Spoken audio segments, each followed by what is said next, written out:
Hi, students. This week we are thinking about the nature of aesthetic experience, and we are reading a chapter called Art Appreciation from Okakuro Kakuzo's The Book of Tea. So as you're reading this chapter, I want you to think about the type of experience that Kakuzo is describing, how he describes what it's like to have this sort of profound experience with a work of art. And I want you to think about what sort of disposition you would have to have that sort of experience with art. So how do we experience art in this way? How can we be open to this type of experience? Okakuro Kakuzo is Japanese and he was born in 1862. He came to America and he worked at the Boston Museum of Fine Art. He's responsible for their Asian art collection there, which is extraordinary if you get a chance to go to Boston. He was trying to explain Japanese and Chinese art to an English-speaking American audience. So a lot of the work he does is translating the sort of way that his culture appreciates art for a very different culture and trying to look at different aesthetic principles between Western art and Eastern art.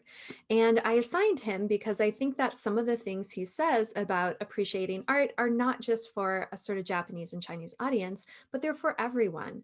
I think anyone can appreciate art in the way that Kakuzo describes it, even if it might be more of a cultural practice within Japan and China. So the Book of Tea is explaining teaism, all these sort of ceremonies and aesthetic practices around tea in Japan and China. And he's looking specifically at how Zen Buddhism and Taoism are a part of Japanese aesthetics. So I assigned a short video explaining Wu Wei to you, which is one of the central sort of principles of Taoism.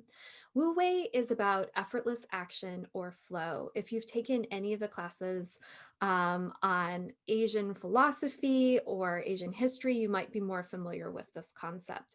But essentially, Taoism really focuses on kind of letting go of individuality and ego and drivenness and our sort of desire to have things our way and force ourselves into the world. And it's about yielding to nature and being at harmony with the universe. So it describes a sort of passiveness, but it's not an actionless passiveness. And this idea is a little at odds with Western aesthetics, because sometimes in Western aesthetics, we focus on the individual and the individual's experience, right? So we might talk about, if you are an individual looking at a work of art, what is your opinion of it? What is your feeling? What is your taste?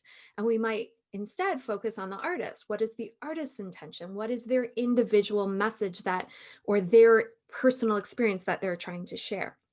And what Kakuzo is talking about is not about the individual. It's not just, it is deeply personal, but it's not about just you. It's about your relation to the world, your relation to the greater community. And so some of the sort of individualistic principles we have in Western aesthetics, we need to forget about when we're reading Kakuzo and trying to think about how he's asking us to experience the work of art. So he begins with this very beautiful story, the Taoist tale of the taming of the harp. And it's an extended metaphor. It's very poetic, very beautiful to read. You can kind of get lost in it. And what Kakuzo is describing is someone who's playing a harp that's very hard to play. And all these musicians who are just trying to play their own song and express themselves cannot get this harp to work. And then Peiwo comes along and he's able to make the harp just play the most beautiful music ever. And it's because he lets the harp play what the harp wants to play. And he loses himself in the harp. He feels this deep, intimate connection with his instrument. So he's not really speaking as an individual, he's speaking as someone connected to someone. And this becomes the metaphor that Kakuzo uses to describe our relation to the work of art. He says, we are like a harp. And the work of art, a masterpiece, is like Peiwo, this beautiful musician who's able to make music come out of us. So when you have a beautiful experience of the work of art, it's like it plucks a string in you and it resonates with you and you make music in response. So for Kakuzo, art experience is like having music come forth out of you. He says that nothing is more sacred than that sort of unity that we feel in art. So, art is about connection. Art is about connecting us to other people, to the artist, to the work of art, to the community and the culture that that work of art is a part of. And he says that in art, we're able to transcend ourselves and become a part of something bigger than just ourselves as individuals.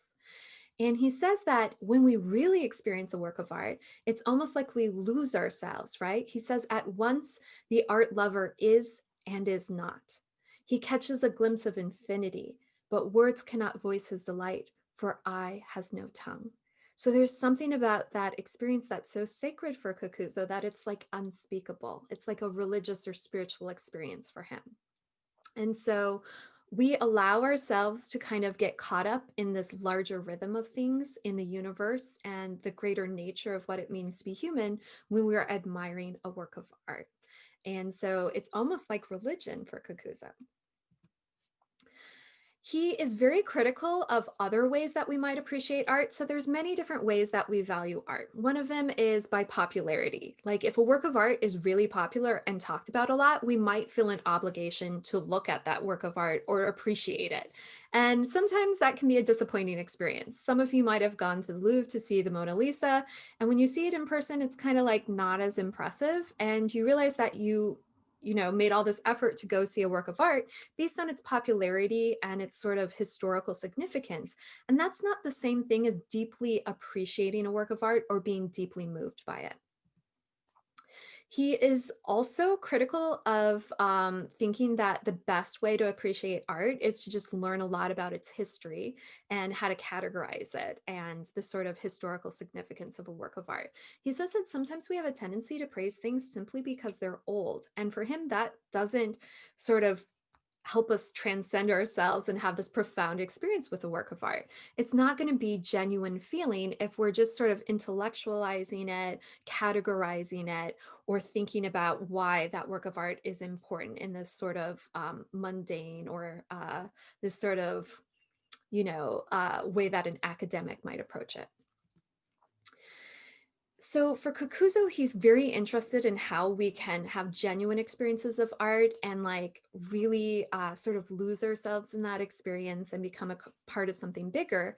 However, he does acknowledge that not all art is going to speak to us this way.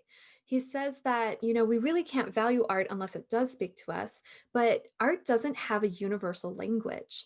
We're not universal. He explains that we all have these sort of finite natures. We're all shaped by tradition. We're all shaped by the conventions of the communities that we belong to. We have sort of instincts about what we like and don't like based on how we were raised and the part of culture that we participate in. And all of those things really restrict the scope of what we can and cannot appreciate. And so, in a sense, we are individualistic in our taste. In a sense, there's going to be a limit to our understanding of a work of art.